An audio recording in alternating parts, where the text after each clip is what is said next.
For our final keynote today, please welcome to Mission Control, McDonald's Global Chief Loyalty and Engagement Officer, Allegra Krishnan, and Global Chief Data and Analytics Officer, Michelle Gansle. Allegra and Michelle will be interviewed by Daniell Wigder, Chief Content Officer at EMARKETER. Right. So we're going to start by talking about your jobs. And I want both of you to tell me a little bit more about what exactly do you do during the course of the day? What does your job look like? So we'll start with you, Allegra. Yes. Well, hello, everyone. It's nice to see you. So I oversee global customer engagement. So it's made up of all kinds of really amazing pieces and parts. So I oversee global media, our global digital engagement strategy, including loyalty, CRM personalization, our MarTech ad tech team, and then also a market activation team that actually gets to take the strategies across the rest of my team and bring them to life in our over 100 plus countries around the world. Which is a pretty cool experience and a lot of fun on a daily basis, as you can imagine. And I think, probably like all of you, every day is incredibly different, especially, working across all of those verticals on the team. So there's a lot of variability in that. But, we get to really think about how we can bring those strategies to life. So whether or not we are really defining the global strategy at kind of our level, or we're working with markets to really bring them to life. And I talk a lot about kind of the way in which we work is we call it kind of freedom within a framework. And for those that know me, know that I'm a big car fan. And so the kind of the most similar way that I think about it is within the global organization, we kind of oversee the development of the chassis, or the kind of framework of the car. And then within a market or within a country, they actually have the flexibility to think about what color is the car, what kind of tires do I want on it. And so that's a really cool partnership and just way of working if you think about kind of the role in which we have and the role in which we play in global, and then the role in which markets play as well. And I'll bring it kind of a real life example to life for you, so that I don't just use car analogies the entire time I'm here, although I would happily do so, is, when we actually launched the loyalty program. So we've launched the loyalty program in the U.S., who, of course, most of you in this room will be most familiar with the U.S. launch a few years ago. And so what we did and how we built that out was we really thought about, okay, what are the kind of the global non-negotiables and how are we going to build that kind of framework or chassis for the loyalty program? And then what are the things that are going to be flexible from a market standpoint? So we said, must redeem points for food. Of course, that's the reason our customers come to us. But what those products were that were going to be redeemable from a customer standpoint, what the value of those were going to be, what the payback ratio, how many points you were going to get per dollar, that was all flexible and for our market to determine.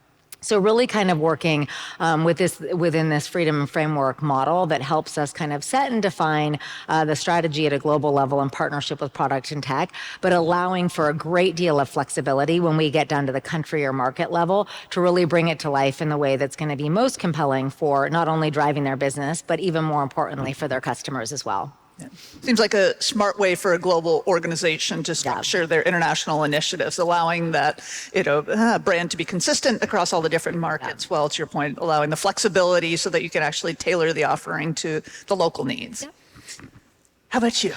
Hi, everyone. I'm Michelle Gansle. I'm the Chief Data Analytics and AI Officer for McDonald's. So my job is to make Allegra and her team successful, as well as every other function and every other market. So we are the backbone of data analytics and AI for the entire company. So I spend my day prioritizing amongst all of the markets and the functions and making sure that we have, instead of having data puddles, we have one data lake, that we make it as easy as possible for our employees to be able to access the data, to ensure that it's trustworthy, to be able to have intelligent decisioning and utilize new capabilities like AI to make their lives as efficient, productive, and value add as possible. Okay. You'd say I do that right, Allegra? Yeah. You do a great job. Thank you. So what do you like, both of you, about your job, and what don't you like? You both have a broad mandate with a lot of very cool responsibilities associated with your roles, but there have to be things that are more fun and things that are less fun. Yeah. Okay. Okay, I'll start. Yeah, so, I think for me, one of the greatest part about the role that I play, of course, in partnership with my team and partners like Michelle all across the organization, is just really the ability to think about how we take and develop relationships with our customers. And, we talk a lot about this concept of moving from transactional relationship to actually having a really meaningful relationship with the customer.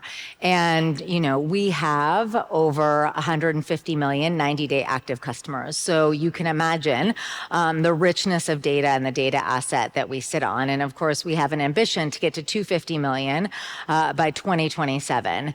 And so just to be able to think about how we actually build the tools, capabilities, to really be able to kind of harness the data from those customers to really generate the insights, and then to really build out the marketing technology, then it's going to allow us to really engage with customers in the way that is most meaningful and relevant for them. So really that relationship building component, I would say, is the thing that I most enjoy about the job. Probably something that's, one of the harder things that we do is that, as I'm sure you all can imagine, McDonald's is an incredibly large organization. So the size and scale of the organization is immense. And I will say that when I joined, I knew it was going to be big. It felt even bigger when I actually got to the organization. But, I talk a lot about how I have literally 50 key stakeholders across the organization. So, in order to define global strategies, in order to really make progress within the organization, you have to get incredible stakeholder buy-in across the organization. And so because of that, it's a lot of relationship building. Luckily, I really enjoy that. But I would say that that's one of the complexities of working in an organization the size and scale of McDonald's. Yeah, and I think I totally agree with that, the complexity. But the other thing that's unique to our roles, being in global roles, is that we are often setting strategy, and sometimes I'm sure y'all all relate to that. It can take a year or 2 years before it makes it into the market and into our restaurants, and so that can be difficult too, right? We don't get that immediate satisfaction of seeing the work that we do go into the world. But what do I love about McDonald's? Just for funsies, raise your hand if you've been to a McDonald's before. Right? So that's what I love about McDonald's, that we touch literally the entire world's population. And what an honor and an incredible thing to do. That, what I love about working at McDonald's is when I tell people we're at McDonald's, one of three things happens. They either want to complain to me, they want to tell me an innovation idea, or they want to tell me a childhood story. But all three of those is like grounded in emotion, right? Yep. And care for the brand, which is super cool. Absolutely. All right, so I'm going to come back to something you mentioned, which is just the sheer size of your your customer base. So you must be able to do a fair amount of personalization within the loyalty program. Talk for a minute about kind of what that looks like. Yeah. Yes. So, of course, because we sit on this incredibly rich data asset, that is, of course, something that we're able to do is to really think about how we personalize the experience. And for me, I think it's really important to start with, we think about the loyalty program as essentially that kind of entry point. So for us, it's the value exchange that we have between the McDonald's brand and our customer. So customer opts into the loyalty program. In exchange, they are rewarded with points that they can then turn into free food to be able to experience the brand, right? So that is the value exchange that we create with our customers. And of course, as we all well know, the exchange for that is that we can actually market to them directly. And I think that just even that concept of creating the value exchange for us, because the organization actually is really kind of on the newer end. If you think about kind of utilization of digital and even first party data asset, it wasn't very long ago that we actually had zero visibility into our customers. As I'm sure you all can remember going into McDonald's,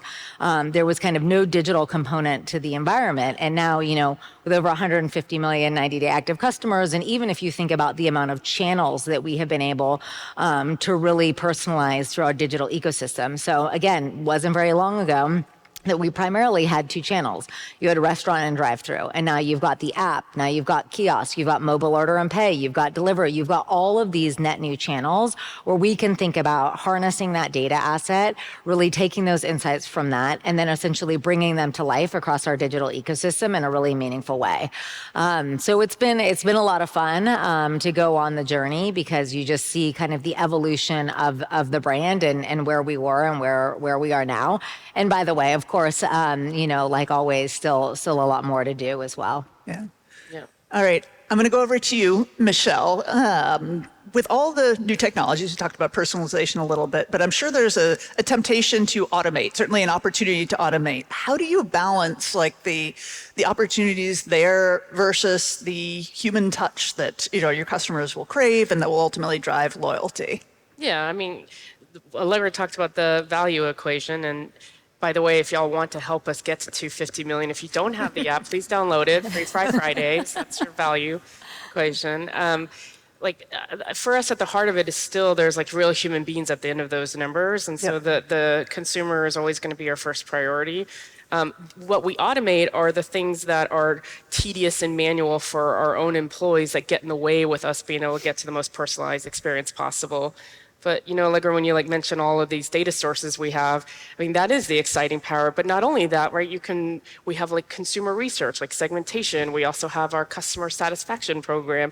The real magic is when we stitch all those things together, we really have a real picture of these human beings individually that we can serve them an actual meaningful experience versus, I'm sure we have all felt, marketed to in a way that feels icky. And our truest intention is to utilize all these data sources to have people feel like we really know them.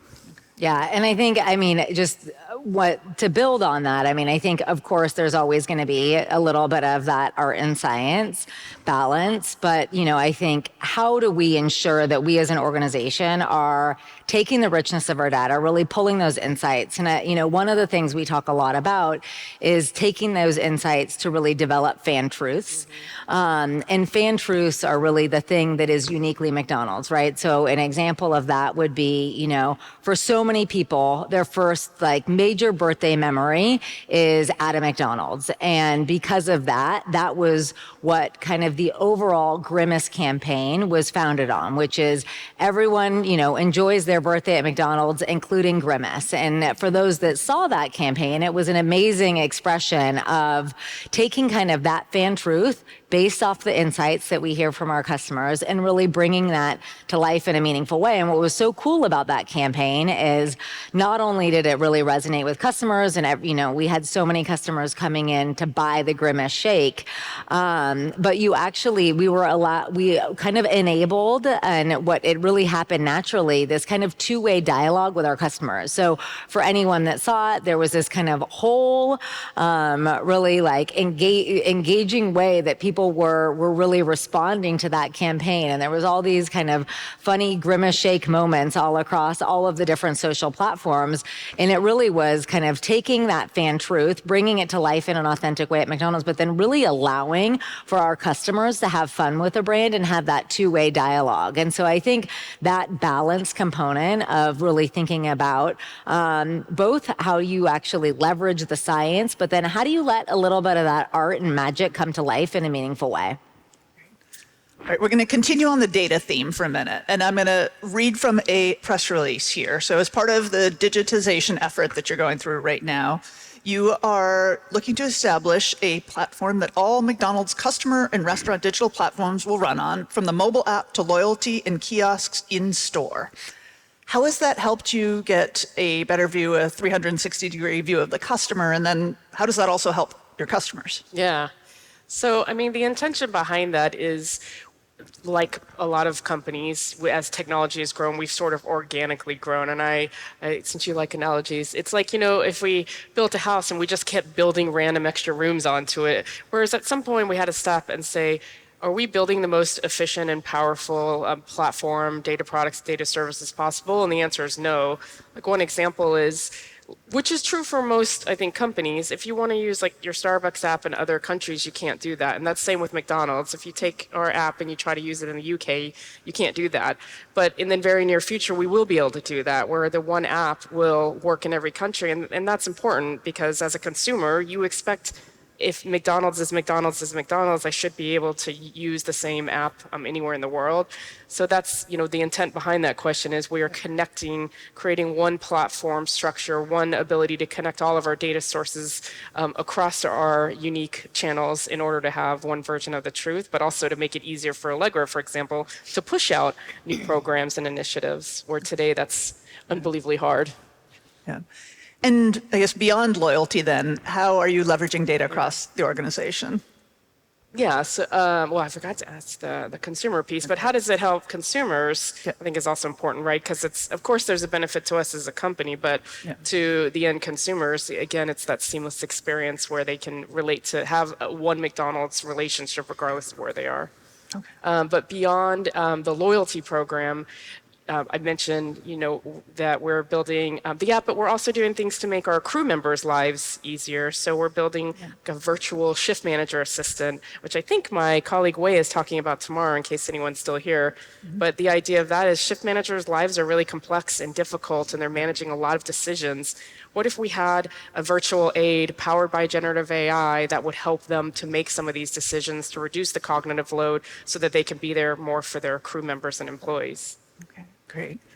All right, we are coming up against time here. We've got a couple minutes left, and so I'm going to ask a big question to Allegra to wrap us up here, which is, what does the future of loyalty look like? If you read about it, people are, curious, is it going to be, that QSRs will follow the airlines industry and, have lounges, or will there be skip the line like there is at Disney? Tell me, what do you think about when you think about the future of loyalty? Yeah, so this is a question I get asked often, and especially just, where we draw inspiration from and where I have drawn inspiration from. And I would say that for us, what's most important is that we're actually looking across all of, the loyalty ecosystem. And we're thinking about and really taking really the most critical components and the most impactful moments from a customer standpoint. So who is doing, the best job in personalization? Who is doing the best job from an experiential standpoint? Who is doing the best job in bringing to life, ease and convenience from a service center standpoint? And we take all of that and then really think about, okay, what is going to be most unique and meaningful for our customers?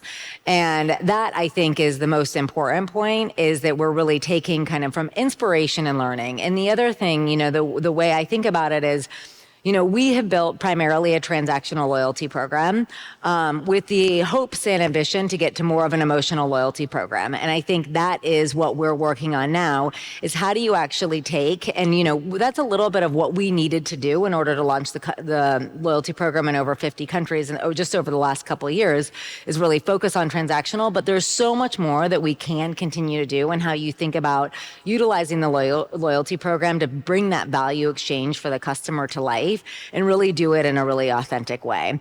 And so I think, for us, that's going to be how we think about it. And maybe the last point I'll make on it is that, all of us have our own experiences every day with not only loyalty programs, but with the digital and ways we interact, digital ecosystems and the ways in which we interact with brands. And, you're probably not comparing your interaction with McDonald's against other quick service restaurants. That's what we call McDonald's QSR. You're probably comparing it to all of those other brands and experiences that you're having, right? And so I think that for us is a constant reminder to how do we ensure that we are not only standing up a best-in-class loyalty program, but a best-in-class digital ecosystem as well, to really making sure that we're engaging customers in the most relevant way. Oh, wow. Getting cut off. Yeah. All right, y'all got that? Yeah. All right, go ahead, Allegra. You were. Well, I don't know. I think that was it. I think so. I mean, yes. So essentially, yeah, exactly. I think I was just taken off stage. But yeah, I mean, for us, it's really, like I said, it's taking all of that inspiration from best-in-class players. It's for us doing it in a really meaningful, authentic way. What's going to be most relevant for McDonald's and for our customers. and bringing that to life. And I think utilizing other players to really, make sure, and really thinking about how all of us are interacting with brands to really make sure that we're delivering that experience that's going to really make a difference and make it easier and seamless for our customers to engage with the McDonald's brand. Great. And I think that's an excellent way for us to wrap up here, that there are a lot of lessons to be learned, not just from everyone's competitors, but also the broader industry. There are a lot of best practices you can take even beyond retail or beyond the QSR industry in your case. So thank you both. That was great. Thank you, Michelle. Thank you, Allegra. And thank you to all of you for joining us. Thank you. Thank you.